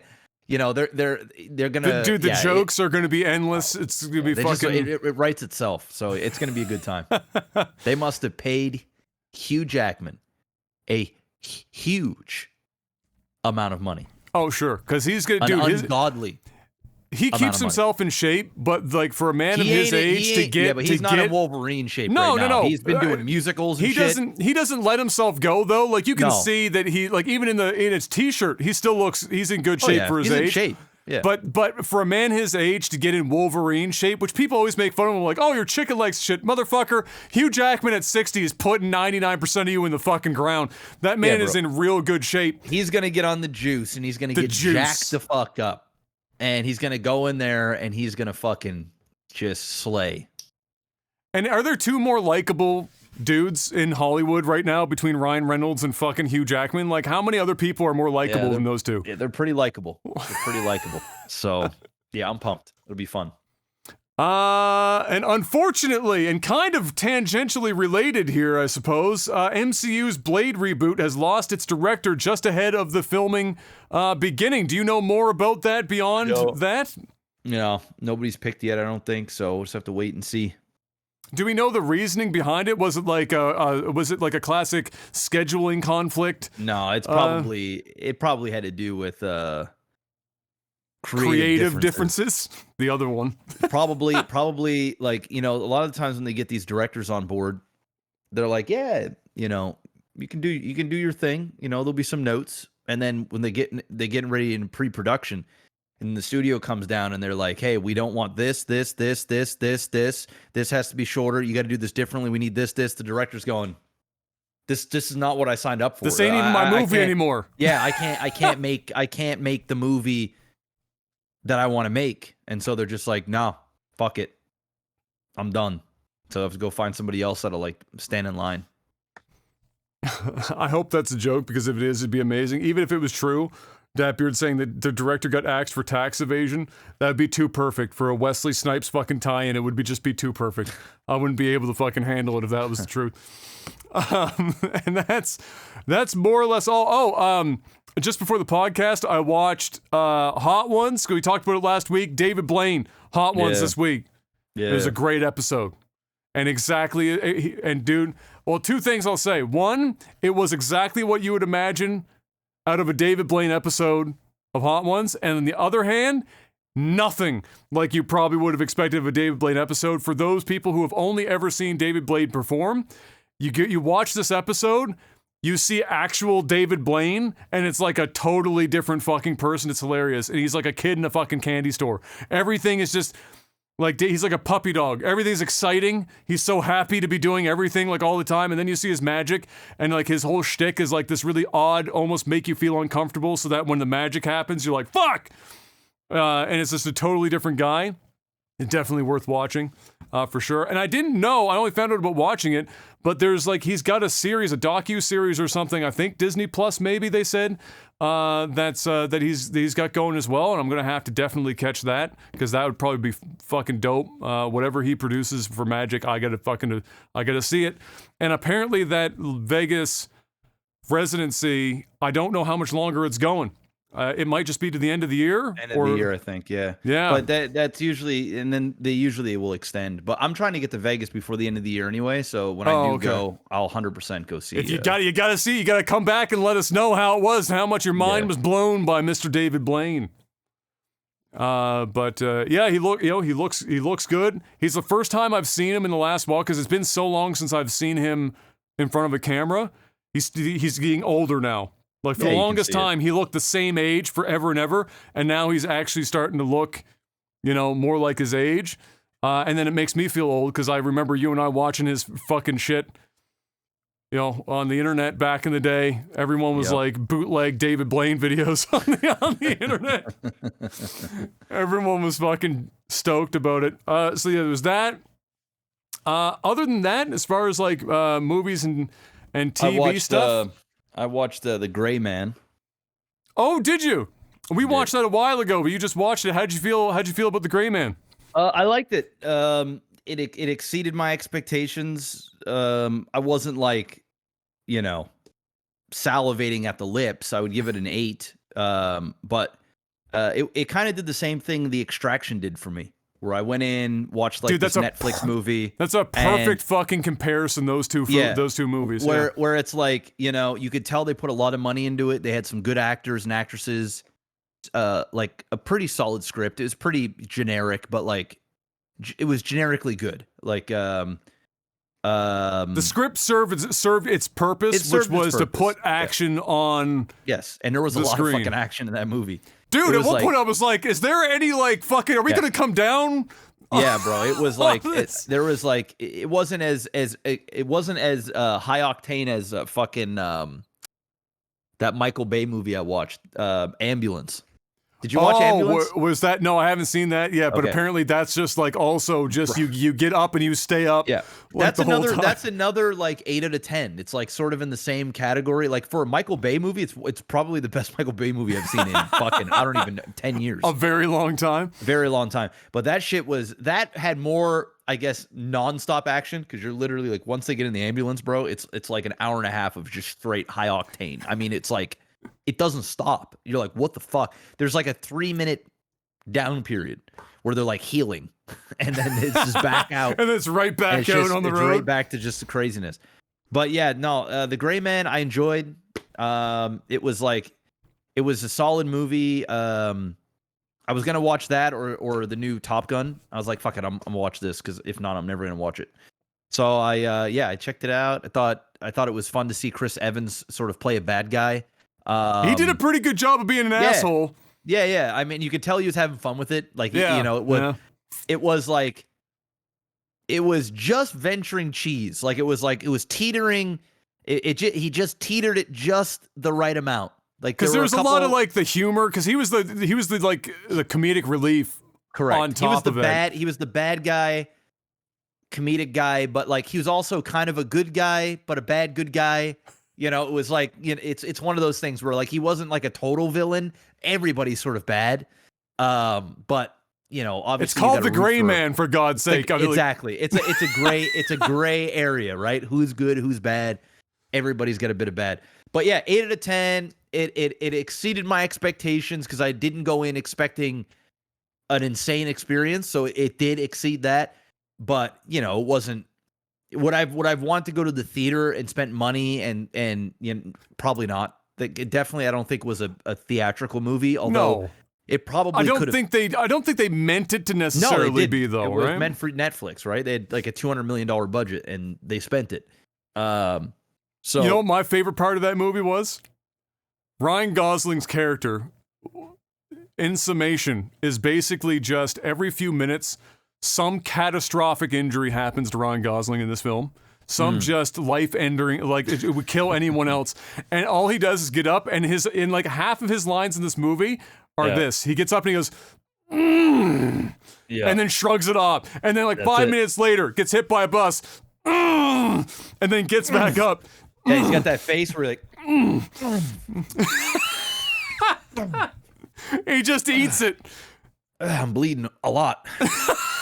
That's pretty much what it is. So yeah, you gotta disbelieve. You gotta suspense fucking of disbelief. Disbelief a little bit. It's an action movie, and it's a fucking Russo. But it was real. It was fun. It was a fun fucking movie. It was a fun movie. You know what? I'll take 8 out of 10 fun movies all day. Yeah, and it's on Netflix, so like, you know, it's there. Watch it. Good time. All day. And you never know, they might make another one. I did watch Top Gun, actually.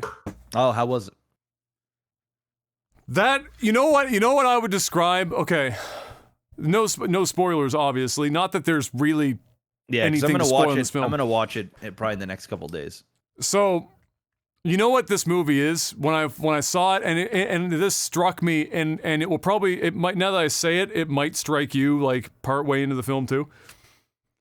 About 10 minutes in, maybe 15,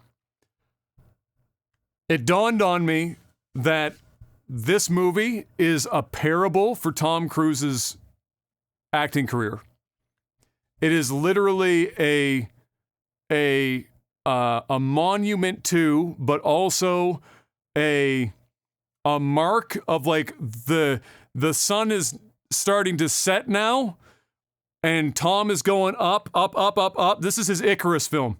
He's going all the way as far as he can push his 60-year-old ass into the fucking stars, and he's doing it with a film that like kind of kicked his whole career off to begin with, and he's bringing it all back home. And dude, and I say that because some of the dialogue even punches you in the face with it. It's like it's a parable for Tom Cruise as a person and his career, while being a sequel to Top Gun all at the same time. It's kind of blunt about it, but it works because it's an action film, and it's an ode to the 80s and 90s action movie genre.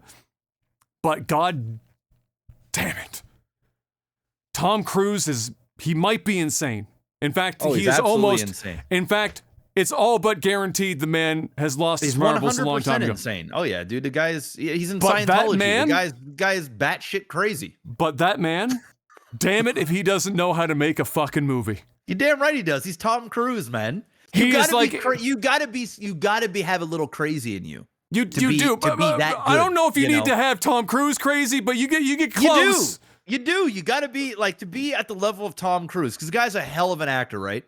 And apparently he's a good person too. Like I haven't heard any like negative things about Tom Cruise. He's just out there, right? He's just out there. He's like a little out to lunch. Yeah, he's like, he's a lot. Is what you would say about him. If there was an Illuminati, like he's at the table. You know what I'm saying? 100%. Like he's part of it. You know, like he's pulling some strings.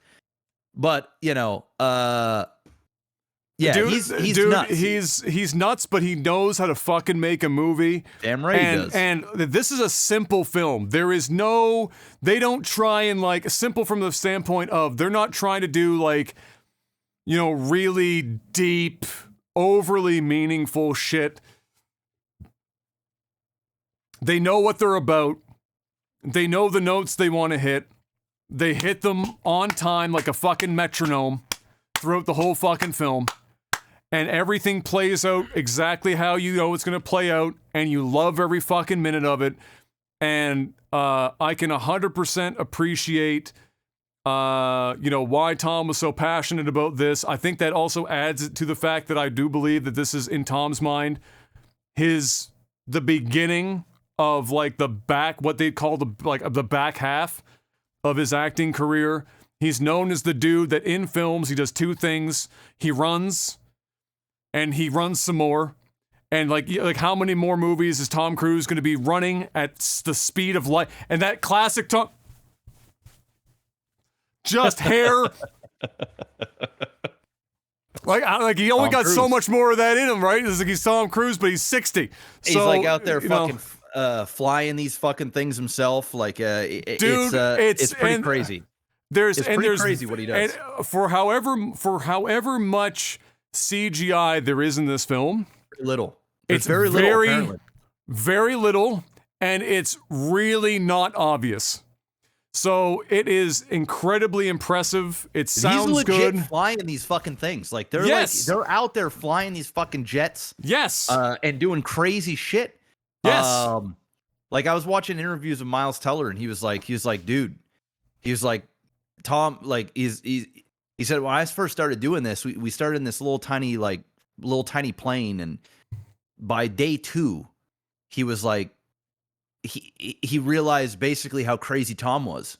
Like he was like, I can't believe, I'm paraphrasing, but he's like, I don't know what goes through this guy's mind. He's actually fucking wild. Like, and he's making everybody do this shit. Like, you know, you want to be in this movie. You got to play ball. And Tom Cruise don't want no fucking stunt double doing this shit. He wants to live it. He wants to be an actual movie star, and he is. And he's letting everybody know. It's like if Michael Jordan was out on the court and you're playing a game, and the game is a friendly game. Everybody's there. This isn't public. This is like in the court. This motherfucker is gonna show out. He's gonna fuck all you dry. Yes. There ain't this ain't just some exhibition. This is like his legacy. This is like he wants everybody to know on that court who the GOAT is. Period. Whatever you're doing, I'm doing it harder. That's it. That's Tom Cruise. He is the GOAT of action films. He always will be. This movie made like $1.3 billion, man. This movie made so much fucking money. So I'm gonna watch it. I'm more of talking about it. And you gotta watch it on a big screen, right? So I was like, I was gonna go to IMAX, and it was just like bad timing. And then I'd gone to Barcelona, and it was a bunch of shit. But at least, you know, I get a good spot to watch it here. And I'm just gonna jack up the volume and just. I would say it's clearly a good film to watch in theaters, but I would say the defining feature of it, if I were to go to the theater to watch it instead, I mean, I've got a 65-inch TV. I'm sitting 8 feet from it. It's big enough. The audio would be the difference. Oh, so like yeah. an IMAX Massive. audio would be you might leave deaf. You might legitimately leave with hearing damage. That's entirely a possibility. But the spatial audio in a movie like this would make the difference. The stuff on screen, I wouldn't necessarily say definitively that you desperately. IMAX screen if you're fucking super I mean, yeah, it's gonna look good. It's gonna look good, but like. Damn. But the audio is the thing I would go for more than the video. It's not like Avatar is an on IMAX screen experience. Yeah, they just re-released that shit in 4K, and everything is like well, upscaled. you know what Cameron saw? Jamie Boy looked at the list of movies, all-time list, and he said, "Shit, Avatar's slipping. Get it back out there." Yeah, well, he also wants people because the second one's coming out. In yeah, like that's 2 coming months. out. Yeah. So, you know, he's You gotta get 'em preparing prepped. everybody. And there's a massive remember, Avatar came out like fucking 12 years ago or some shit, like 11 years ago. There's an entire generation that have not seen Avatar. The movie right now is #1 in the world. And it's fucking Avatar, right? And the shit holds up. Like I was watching some reviews. People were like, God damn. They're like, what we watched before was great. This is on another level. They upscaled everything. Like it's all 4K, fucking higher frame rate, fucking. When they originally did it, I'm pretty sure their assets were all at or beyond 4K. Oh, they had to have been. They had to have been. I mean, he was filming that shit on IMAX cameras anyway. So, Yeah. but yeah. Anyway, Good shit. It's good. It's a good movie. And then after that, we watched, Nope. Oh yeah, I saw that. I saw that in theaters. Yeah. And Nope was pretty good, as well. It didn't hit me. It didn't wow me in the same way that his previous films did. It wowed me more than Us. I like the more than Us. True. Yeah. Okay. I agree with that. Yeah. Get Out is still my favorite. Yeah, it's still the best. It's still his best. Still his best movie for sure. But this one was really well done. Very creative. Certainly, I guess my only critique of it was I wish they kept the twist a little bit longer. I feel like we were given that little too quick. I feel like we needed more breadcrumbs. Like when you get it, then you look back and you understand parts. Yeah. But I feel like we could have had even more breadcrumbs because I think it would have blown my mind a little bit more or made been like a little bit more of a wow moment. And then the other thing that disappointed me is once that was revealed, not a hell of a lot was done with it. They kind of dragged on to the end. The end got dragged on a little bit. I wish that once that revelation was made, something else developed out of it, but we didn't really get much of it. Otherwise, everything else about it, I mean, he's really good. Shot very well. Everything was very creative designs. You could see where he drew inspiration for this thing. Clearly, it wasn't like but it was still very interesting conceptually. But definitely, Get Out is still, I think, my top. But you're right. This is definitely a number two in that regard. Well, I think that's it, which means it's time to move on to tech support. Patreon.com/LagTV is the place to go if you want to financially support this podcast and keep the dream alive. Keep supporting this with your hard-earned dollars. And for $10 more a month, you get a couple of things. Chiefly, you get access to the ability to ask us questions each and every week. I know that's exciting. Put up a post on Patreon each week called Tech Support. And you can ask us questions, and we give you answers with the time that we have. Let's see what we got this week. Seth comes in. Said, Stadia is dead. Yes, it is. Who takes over the crown? Not suggesting Google even had it to begin with, even though the crown is made of cardboard at the moment. Well, the second best option, or the option that has been more wisely slow burned and not pushed to the world as like the next big fucking thing, and the tech is ready and all this shit, is Xbox's one. It's the Xbox implementation of streaming. That's the one that I've heard the most, people have had the most success with on many devices, whether it's a mobile phone or it's a TV or at their computer or whatever. They've had great success with it.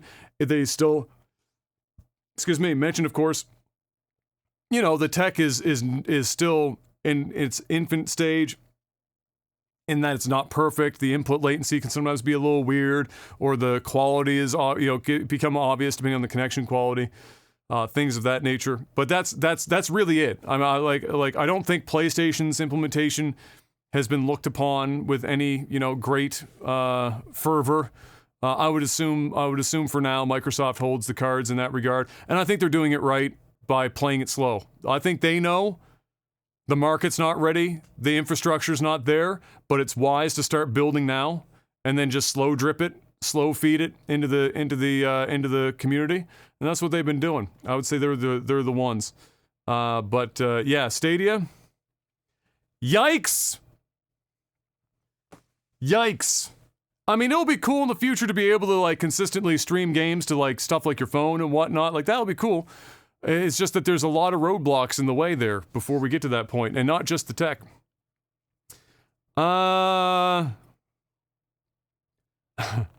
Smash Bob asks, what is better, a very small amount of the best steak you've ever eaten, or all you can eat well-done steak? No. This is super easy. It's a very small amount of the best steak ever. Oh, clearly. Miyagi, we went to a place in Vegas. It was like the night before we all flew home. So we went crazy. We went to this ridiculous 5-star restaurant. And we had gotten, it was $80 an ounce. Huh. $80 US an ounce. So we ended up getting, I think, 2 or 3 ounces of, like, we got a whole bunch of different types of steaks and meats and different things. Like, Miyagi would be better to explain all this. I don't think he's here right now, but anyway, we got like 2 or 3 ounces of this steak, which is basically, it's basically a forkful. It's pretty much what it is, right? So we all cut a piece of this Wagyu, this, like, they brought it out, and what they do is they pretty much bring it out raw, and then they sear it, like, right in front of you. Yeah. And then it barely cooks. Like, we're talking, it's on this grill for like fucking 30 seconds, right? And all you could, when you looked at it, it was, I don't know if I probably still have pictures of it I could probably show. It was basically like eating marble. Like, it looked like and I don't mean like hard marble, but like the fat content is super high in that stuff, so it's like butter. It was quite literally like butter. And dude, it was so... It's a lot of flavor in there because it's probably been dry aged on top of that. Bro, it was like, my mouth, I just had to swallow. Like, right now, my mouth is watering thinking about it. Here it is. So we had a whole bunch of different steaks. But take a look at this. I don't know if you can see this or not. But you can... Oh, yeah. You can just see. Yeah, it's basically just like butter. It's basically like 50-50. It's like 50% fat or higher. It might even be higher than that. It might be like that 70. Right there, that's about $400 or $500 right there. Yikes! I shit you not, right there. And bro, the dude, he comes over. Let's see here. Yeah, he comes over and he basically just like cooks it up there. Just sears it for like just fucking 15 seconds. And there's like your look, and they had like a little bit of sauce, or I don't even know. But bro, and then of course, like, we got like other stuff were still really expensive, but you can eat more of it. You can eat more of it, yeah. But the shit was so rich, and it was so marbly and salty and flavorful. It probably like coats your it's a lot of fat. So it probably coats your entire mouth and sits there. Yeah, and it's like when you don't even chew it. It like it hits your tongue, and it almost press it to the top of your mouth. You just literally press to the top of your mouth, and it just melts. Like, bro, it was an experience that, like, I'm so happy I had. And it's one of those things that you could never, ever, ever, ever eat 8-10 ounces of this ever. Like, it's too much. It's too rich. It's too much. It's too much. And so why I'm bringing that up is any day of the week, high quality meat, small amount. That's the way it should be. You shouldn't be eating that type of stuff and then eating a 12-ounce steak of it. You'll die. You won't actually die, but like it would. Your cholesterol will go up a few points. Yeah, you actually might die if you did that on a regular basis. But man, it was absolutely incredible. Incredible. Yeah, I agree. It's a small amount of the best versus a large amount. No, I don't want any well done steak. Actually, like zero. Yeah. The amount of well done steak I want is zero. Yeah. So,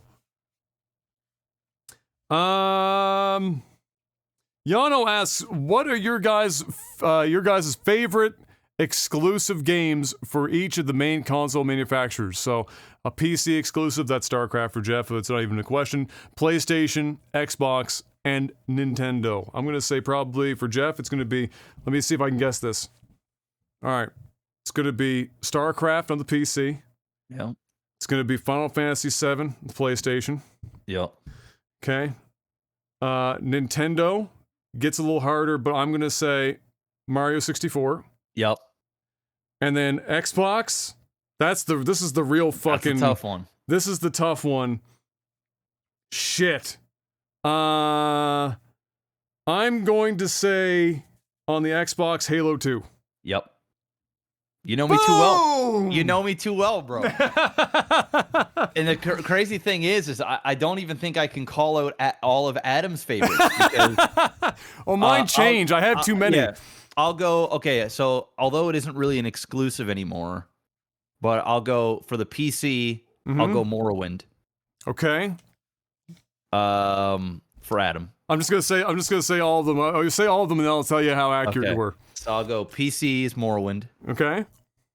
Xbox, Halo 2. Okay. PlayStation. Oh man. Like you didn't even have a PlayStation. No, but you and I played a shitload of fucking PlayStation games. I mean, I want to pick Final Fantasy, but I don't think that'll be it. I'm gonna come back to PlayStation. Okay. Okay, so Xbox I got right, and the PC you got Xbox and PC down, so you need a PlayStation and a Nintendo. Okay, so Nintendo 007. Okay. Oh fuck! But there's Ocarina of Time. See this? See, I have several I talk about all the time. So this is gonna be tired. This is gonna be hard. You know what? I'm gonna go and say I'm still gonna go with 007. Okay. Which one am I missing? PlayStation. It's your last one. Oh fuck. That's tough. I'm gonna go with Persona's not PlayStation, is it? It is. I'll go Persona. Okay. Well, you're pretty close. I wouldn't say I wouldn't say you're far off base. You just got I think you think. Okay, so I played Morrowind on the Xbox, and so I still associate Morrowind as on Xbox for me. Then I'll go Myst for PC, and then I'll go Morrowind on the Xbox. Morrowind for Xbox. Okay, so that's close. Myst Ribbon, I'll give you both. That's it. It's both of those. I consider them the same. Myst Ribbon on PC. Xbox is Morrowind. PlayStation is Persona 4. And on Nintendo, I don't even know if I have one, but the short list would include GoldenEye. It would include Ocarina of Time.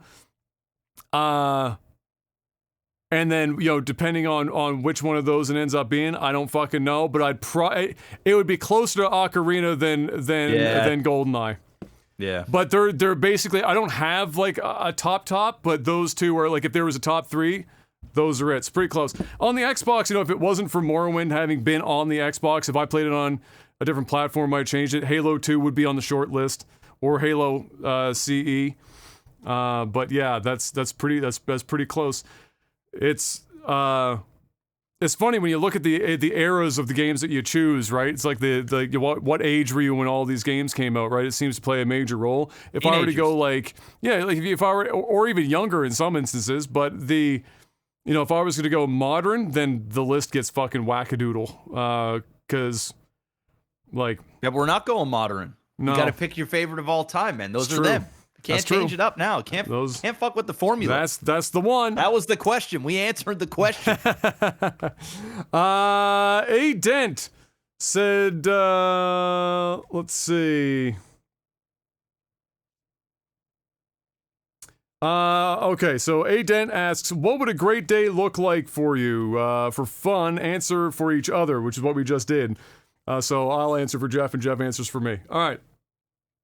What does a great day look like? Well, comedically, Jeff wakes up in the morning and he looks at his phone and he's just secured his 910th triplex and then locked it in at 2% for 5 years. It's damn. Take me there. And then he goes back to sleep, wakes up, spends a couple hours with Kai, and then goes to sleep again. And maybe does some red light district, which I discovered, he's told us, literally happens by turning in a red light bulb in the room, which is one of the funniest fucking things I've ever heard in my life. It's rituals. It's the way to go. So, yeah. So no, but the real day is probably for Jeff. Gets up, in the morning. First of all, Kai didn't wake them up early. He got a full night in. Full night in. Wakes up feeling fresh. First thing in the morning. The red light's already screwed in. Bada bing, bada boom. Starting the day real good. Get out.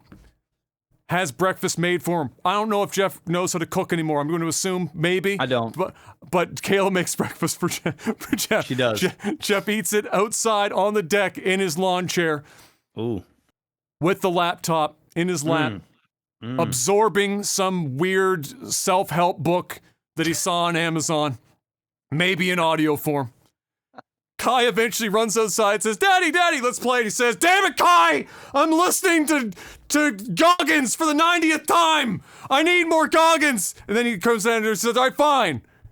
And he goes outside, he plays with Kai for a little bit, and Kai's having a great time. He's not fussy today. He's not fussy, he's happy. And that means Dad's happy. And they can do whatever. They just go outside and have a great old time. He goes back inside. Kayla's made lunch. Spectacular. And you know what else happened in the meantime? Kayla put the dishes in the dishwasher, and it worked, and the water in the house worked. It was fucking incredible. Yes. So he has some lunch, and then he works because Jeff can't have a good day without at least some form of work because he will literally implode upon himself if he doesn't have some form of work that he can tell himself he's done some by the end of this. So give me something light, a little bit of work, something light. Okay. And then it's dinner time. But he doesn't get Kayla to make dinner this time, no. He goes out and he gets sushi. Oh. He gets sushi for dinner. And he eats big. It's been 2 months. He eats big on this one. He telling you about that $500 Wagyu? No, this $500 sushi order. Damn. It's going big. Ooh. All the best weird North American rolls imaginable. And some salmon nigiri. And if he's feeling particularly fancy, maybe some sashimi if he wants to tell himself that he's getting his protein in. And then he goes home. Sits in his hot tub as the sun goes down. Kai's gone to bed. He and Kayla are in the hot tub having some wine.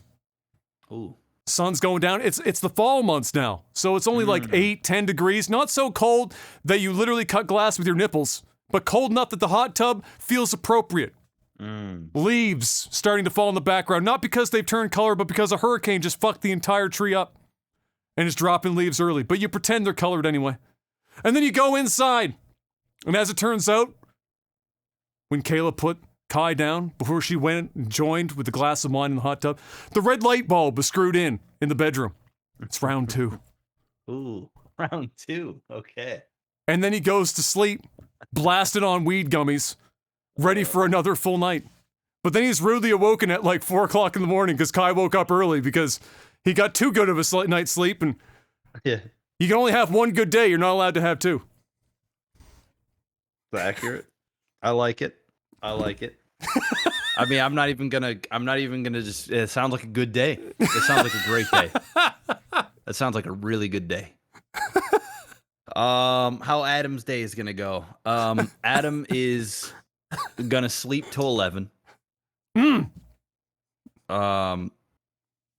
This already means I didn't have to wake up to take him to work, which means it's a great fucking day. That's right. He did not have to wake. He did not have to wake up to take him to work. That's the best part. That's great. And because he didn't take him to work, he actually got to catch up on sleep. So that's why he slept till 11. You're damn straight.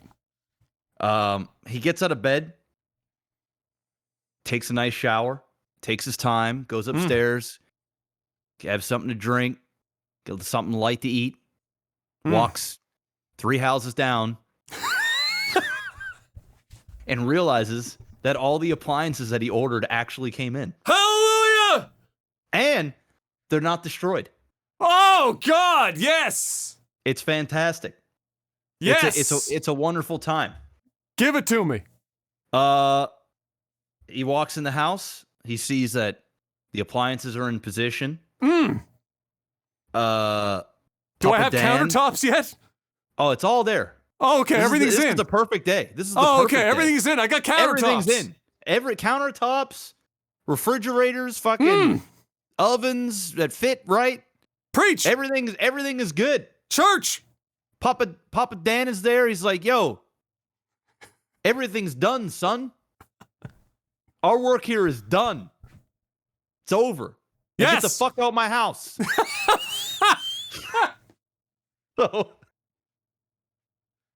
So, you know, M calls Adam up. She says, "Hey, honey, I don't need you to pick me up from work because you're not going to believe this. Mr. Beast was at my work and he gave me a car.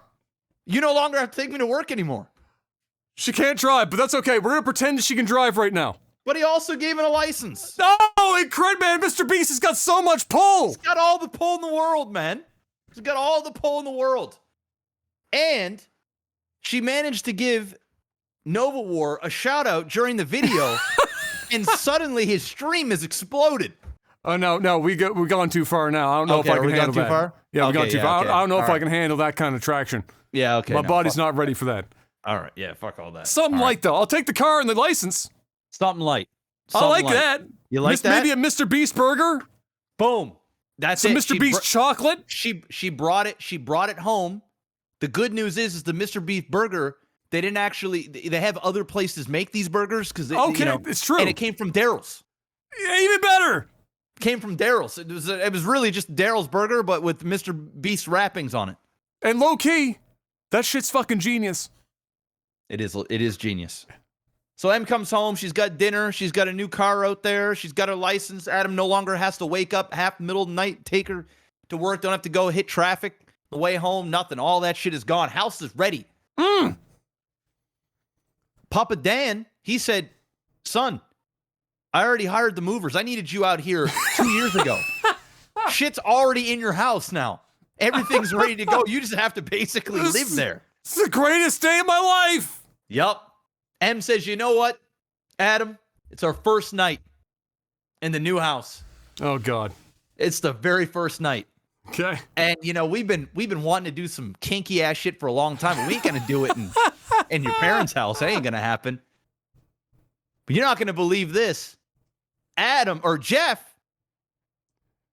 actually came through and sent a gift via Amazon Prime. It arrived at the house today. Oh. You're not gonna believe this. It's a red lamp. Oh. It's a red lamp. Oh, that just makes it even easier. Just a red lamp. And Adam, you already know what goes down when the red light's on. That's the right. red light district. So you walk in the bedroom, the red light district's there. She's wearing things you haven't seen her wear before. Everything's taken care of. And then I have a small heart attack because I'm out of shape and I can't really do anything in the bedroom. But she's a nurse, so she resuscitates you. Resuscitate. Come back. Come back. And shit goes down. Shit goes down. And then y'all just chill. You watch a show. You fall asleep. And then you wake up and realize it was just all a dream. It's true. Still at your parents' house. It's true. I'm saying I gotta go to work. I'm still here. Go to work. Look, There's I'm no still appliances. Here. I am standing in this room. This was my bedroom. As a teenager. Yeah, my bed was right there. Yeah. Jeff and I played StarCraft where I'm standing. Yep. Right here. In this very spot. Yep. I had a couch here. It was orange. It was called Hives. Because if you slept on it in the summer without a shirt on, it literally gave you hives. Literally. That shit was so uncomfortable. That shit was like, think about wearing like wool socks or But like a woolly honest to shirt, God, like real. like a hard wool. Like Yes. shit that hurts, but it's still woolly. That was the sofa. Well, you know what? Like, also, it's kind of like, you know, those green, like, scrub pads for the sink? Yes. Make a couch out of that shit. It was basically one of those scrub daddies. You know, the things with the smiley faces that can scrub off anything on a pan or whatever, and you just got to dip it in water and... Didn't breathe. No nothing. There's no air moving. Nah. Just rough, textured, certain. You woke up and Ryan's back one morning. He slept over before he went golfing. Woke up the next day, Ryan's back. Looked like they did an allergy test on him. Yeah. Just ran and an allergy test that he failed. It was like sitting on springs. Well, because that's what it was. There was no cushion left. It was just springs. The coach was 40 years old. Makes sense. So that is exactly why it felt like springs. You were literally sitting on springs. We tried to cover it up with blankets, but it didn't really help. No. But yeah, that's this room. And I will be beyond happy to be the fuck out of this room. I bet. I'm gonna let you know that right now. I bet. I'm gonna let you know right now. Get me out of this time warp. Please! You know what you missed, though? My perfect day? How come I didn't get sushi? What the fuck? Man, I was just... I haven't had sushi in 2.5 years! You got Daryl's, man. True. The 2.5 years, man, I haven't had sushi in my mouth. All right, switch out the Daryl's with the sushi. Okay, fine. I don't need Mr. Beast sushi. I don't know what the fuck that would be like, but it doesn't sound good. You'll take the car and the license, though. I'll take the car and the license, though. Oh, without question. I would not question that. Take that all fucking day. Oh, please, God. Please. When is she going to get her driver's license? She needs to go get that shit yesteryear.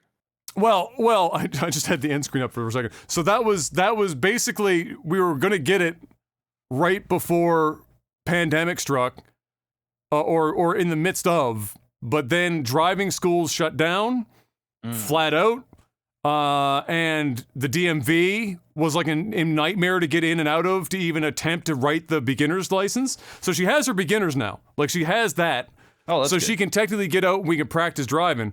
But as for like driving school, they had a massive backlog once the restrictions dropped. They had like fucking 7,000 plus fucking people try to go through the system. And so it was just like a fucking don't even think about it. We focused on the house. So next spring, we'll get her into driving school. When she's in between, she's going to do some travel nursing. She's going to go out west and do some travel nursing for stints because they're paying fucking ridiculous money. Yeah. And then when she's back, she'll take like a month to do the driving school thing. And then she'll get her a full license and be done with that before we go to the Philippines at the end of the summer or whatever next year. But yeah, it's just bad timing. It was like really just shit timing. She'd only been here like in province for, a year or less than a year before we met because they were, she was in Niagara before. And so she wasn't even settled long enough to even get a license to get going. So it just was like the fucking worst possible timing. And it's meant that I've been an Uber driver for a couple years now. It's been a great time. It's been a great time. But ladies and gents, that is going to be it. I'm going to go and enjoy my imaginary Mr. Beast burger and my imaginary completed home with my imaginary working and installed and not beat up appliances. And then maybe I'm gonna end go the fuck night with a dishwasher. with a big. Hey, at least the water works. You That's got the true. water back. That's the I you got go. it back. That's you know what? Of the two, I would much rather my water work and my dishwasher not Yeah. than the other way around.